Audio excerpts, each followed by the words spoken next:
ವಿಪಕ್ಷಗಳ ವಿರುದ್ಧ ಸಿಎಂ ಸಿದ್ದರಾಮಯ್ಯನವರು ರೋಷಾವೇಶದ ಮಾತುಗಳನ್ನು ಆಡಿದ್ದಾರೆ. ಬಡವರಿಗೆ ಅನುಕೂಲ ಆಗುವಂತಹ ಯೋಜನೆಗಳನ್ನು ತಂದದರ ಪರಿಣಾಮವಾಗಿ ನನ್ನನ್ನು ಗುರಿಯಾಗಿಸಲಾಗಿದೆ ಅಂತ ಆರೋಪಿಸಿದ್ದಾರೆ.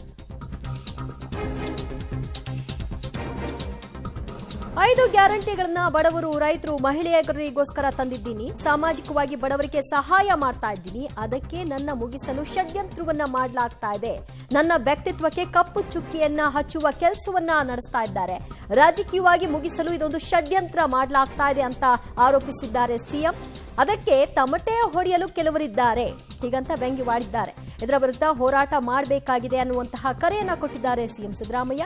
ದೇವರಾಜ ಅರಸ್ ಅವರ ಹುಟ್ಟುಹಬ್ಬದ ನಿಮಿತ್ತ ಕಾರ್ಯಕ್ರಮವನ್ನು ಆಯೋಜನೆ ಮಾಡಲಾಗಿತ್ತು. ಕಾರ್ಯಕ್ರಮದಲ್ಲಿ ಉಪಸ್ಥಿತರಿದ್ದಂತಹ ಸಿಎಂ ಸಿದ್ದರಾಮಯ್ಯನವರು ತಮ್ಮ ಮೇಲೆ ಬಂದಿರುವಂತಹ ಆರೋಪದ ಬಗ್ಗೆ ಆಕ್ರೋಶವನ್ನು ಹೊರಹಾಕಿದ್ದಾರೆ. ಜಾತಿ ಗಣತಿ ಮಾಡದೇನೆ ಆರ್ಥಿಕವಾಗಿ, ಸಾಮಾಜಿಕವಾಗಿ ಅವರ ಸ್ಥಿತಿಗತಿಗಳು ಗೊತ್ತಾಗದ ಹೆಂಗೆ, ಅವರಿಗೆ ಕಾರ್ಯಕ್ರಮಗಳು ರೂಪಿಸೋದು ಹೆಂಗೆ, ಪ್ರಿಫರೆನ್ಷಿಯಲ್ ಸಿಸ್ಟಮ್ ಆ ಸಿಸ್ಟಮ್ ಅನ್ನ ಜಾರಿಗೆ ತರೋದು ಹೆಂಗೆ, ಸಾಮಾಜಿಕ ನ್ಯಾಯ ತರ್ತಕ್ಕಂಥ ಹೆಂಗೆ, ಇದ್ರ ಬಗ್ಗೆ ಚರ್ಚೆ ಆಗಬೇಕು ಬೇಡ. ನಾನು ಇವೆಲ್ಲನೂ ಮಾಡ್ತಾ ಇದ್ದೀನಿ ಅಂತೇಳಿ ಅವ್ರಿಗೆ ಕೋಪ. ಅದಕ್ಕೆ ಸಿದ್ದರಾಮಯ್ಯ ಹೆಂಗಾರ ಮಾಡಿ ರಾಜಕೀಯವಾಗಿ ಮುಗಿಸ್ಬಿಡಬೇಕು ಅಂತ ಹುನ್ನಾರ ಮಾಡ್ತಾ ಇದೆ. ಇದು ಹುನ್ನಾರ.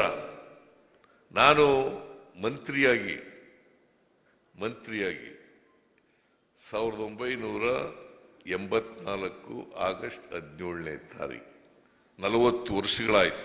ನನ್ನ ಮೇಲೆ ಒಂದು ಕಪ್ಪು ಚುಕ್ಕಿ ಇಲ್ಲ, ಕಳಂಕ ಇಲ್ಲ. ಈಗ ಕಳಂಕ, ಕಪ್ಪು ಚುಕ್ಕಿ ಇಡಕ್ಕೆ ಶುರು ಮಾಡಿಬಿಟ್ಟಿದ್ದಾರೆ.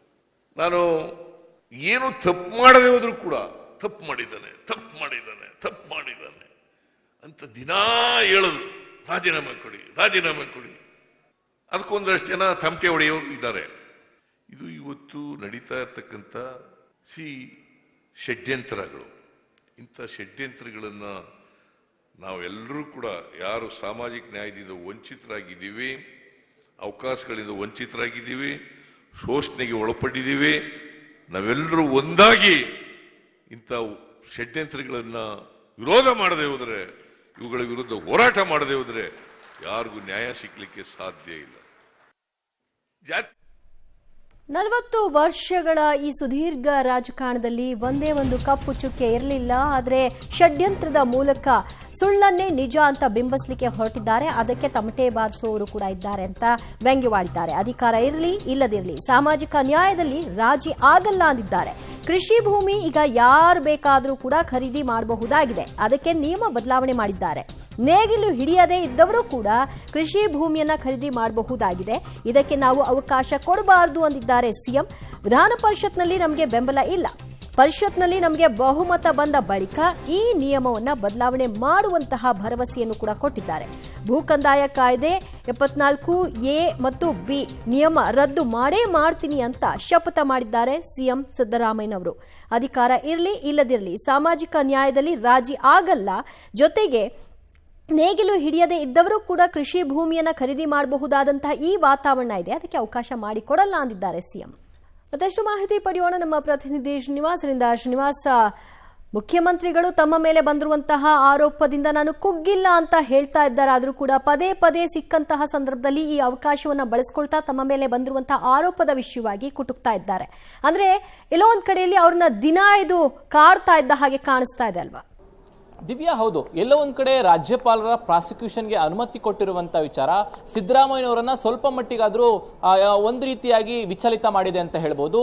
ಹಾಗಾಗಿ ಸಿದ್ದರಾಮಯ್ಯನವರು ಯಾವ ವೇದಿಕೆ ಸಿಗುತ್ತೋ ಆ ಒಂದು ವೇದಿಕೆಯಲ್ಲಿ ತಮ್ಮದೇನು ತಪ್ಪಿಲ್ಲ ಅನ್ನುವಂತ ಮಾತುಗಳನ್ನ ಪ್ರೂವ್ ಮಾಡುವಂತ ಪ್ರಯತ್ನವನ್ನ ಮಾಡ್ತಿದ್ದಾರೆ.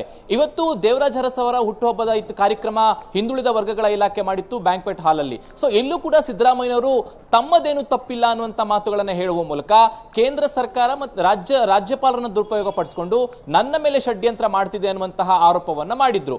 ನಾನು ಸಾಮಾಜಿಕ ನ್ಯಾಯದ ಪರವಾಗಿದ್ದೇನೆ, ಬಡವರ ಪರವಾಗಿದ್ದೇನೆ. ಇದನ್ನ ಬಿಜೆಪಿ ಅವರಿಗೆ ಸಹಿಸೋದಿಕ್ಕೆ ಆಗ್ತಿಲ್ಲ. ನನ್ನ 40 ವರ್ಷದ ರಾಜಕೀಯ ಜೀವನದಲ್ಲಿ ಯಾವುದೇ ಕಪ್ಪು ಚುಕ್ಕೆ ಇಲ್ಲ, ಈಗ ಅದನ್ನ ಕೆಡಿಸುವಂತ ಪ್ರಯತ್ನವನ್ನ ಮಾಡ್ತಿದ್ದಾರೆ, ನನ್ನ ವಿರುದ್ಧ ರಾಜಕೀಯ ಷಡ್ಯಂತ್ರ ಮಾಡ್ತಿದ್ದಾರೆ ಅನ್ನುವ ಮೂಲಕ ನೀವೆಲ್ಲರೂ ಕೂಡ ನನ್ನ ಜೊತೆ ಕೈ ಜೋಡಿಸಬೇಕು, ಸಾಮಾಜಿಕ ನ್ಯಾಯದ ಪರವಾಗಿರುವಂತಹ ನನ್ನ ಪರವಾಗಿ ನೀವೆಲ್ಲ ಧ್ವನಿ ಎತ್ತಬೇಕು ಅನ್ನುವಂತ ಕರೆಯನ್ನ ಜನರಿಗೆ ಕೊಟ್ಟಿದ್ದಾರೆ. ಹೀಗಾಗಿ ನಾನು ಹೇಳಿದಾಗೆ ಸಮಯ ಸಿಕ್ಕಾಗ ಎಲ್ಲಿ ವೇದಿಕೆ ಸಿಗುತ್ತೋ ತಮ್ಮ ಪರವಾಗಿ ನನ್ನದೇನೂ ತಪ್ಪಿಲ್ಲ ಅನ್ನುವಂತ ವಾದವನ್ನ ಸಿದ್ದರಾಮಯ್ಯವರು ಮಾಡ್ತಿದ್ದಾರೆ. ಅದರ ಮುಂದುವರೆದ ಭಾಗವಾಗಿ ಇವತ್ತಿನ ಕಾರ್ಯಕ್ರಮದಲ್ಲೂ ಕೂಡ ಸಿದ್ದರಾಮಯ್ಯವರು ಆ ಮಾತುಗಳನ್ನ ಆಡಿರುವಂತದ್ದು. ದಿವ್ಯಾ. ಓಕೆ, ಶ್ರೀನಿವಾಸ್ ಸಂಪರ್ಕದಲ್ಲಿ ಮತ್ತಷ್ಟು ಮಾಹಿತಿಯನ್ನ ನಿಮ್ಮಿಂದ ಪಡೆದುಕೊಳ್ತೀವಿ. ಸದ್ಯ ನೇಗಿಲು ಹಿಡಿಯದೇ ಇದ್ದವರು ಕೂಡ ಕೃಷಿ ಭೂಮಿಯನ್ನ ಖರೀದಿ ಮಾಡ್ತಾ ಇದ್ದಾರೆ ಅನ್ನೋ ವಿಷಯವಾಗಿ ಪರಿಷತ್ನಲ್ಲಿ ನಮಗೆ ಬಲ ಸಿಕ್ಕ ನಂತರ ಅದನ್ನ ರದ್ದು ಮಾಡ್ತೀವಿ ಅಂತ ಕೂಡ ತಿಳಿಸಿದ್ದಾರೆ. ಜೊತೆಗೆ ತಮ್ಮ ಮೇಲೆ ಬಂದಿರುವಂತಹ ಆರೋಪದ ವಿರುದ್ಧವಾಗಿ ಕಿಡಿಕಾರಿದ್ದಾರೆ.